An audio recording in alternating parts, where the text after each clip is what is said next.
Semantics will play a substantial role in our lives as long as we remain on this temporal pilgrimage path. A particular word or phrase may mean one thing to one individual and yet mean something quite different to another. And that's not even taking into account the hidden agendas or deceitful motives that might be cloaked within a man's words. Hope rooted solely in humanity is at best a precarious desire that retains the ever-present likelihood of disappointment. Man's righteousness on his best day is as filthy rags. Man's countenance may change as the tides where inconsistency is the only consistency. And yet we need no such concerns regarding semantics with the Father, for his unchanging facets are rooted in the steadfast bedrock of holiness. His hope is not like man's hope. His hope fails not, for his holiness dictates absolute truth without any variable pretense. We may rest within the unfailing assurances of God without the anxiety that accompanies man's variable certitude. What the Lord says is what he means.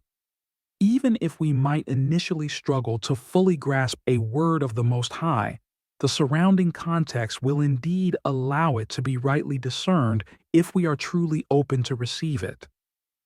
Whereas we may hope for a favorable diagnosis or that promotion at work, we know that these things are not promised. Every hope rooted in the flesh bears an exponent of uncertainty.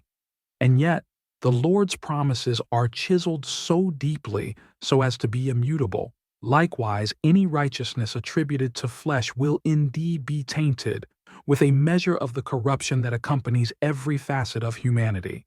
Yet, the Lord's righteousness bears no corruptible property.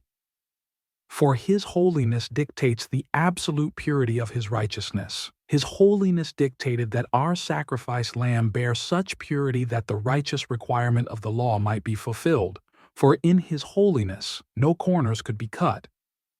Why could not God merely snap his fingers to justify mankind? It would not have satisfied the requirements of holiness for sin in the presence of a holy God, and could not be ignored nor pardoned without appropriate judgment. A judge of integrity holds fast to the tenets of justice. Therefore, how much more must the righteous Almighty cling to truth and justice? For if such transgression were outrightly denied, the Lord would not be worthy to bear such a title. Man may even by sinister semantics seek to deceive by twisting the very words of the Most High. And yet, no matter how man may seek to pervert the Scriptures, the Lord's truth remains entirely intact. For no sleight of fleshly hand can alter the accompanying facets of God's holiness. In this life we will find hopes dashed and promises broken by our contemporaries.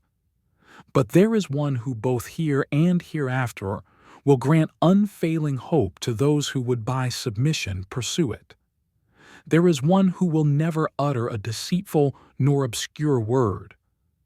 While we must endure semantics throughout this temporal pilgrimage, they have no place in our communication with the Almighty. Trust in Him is trust well placed.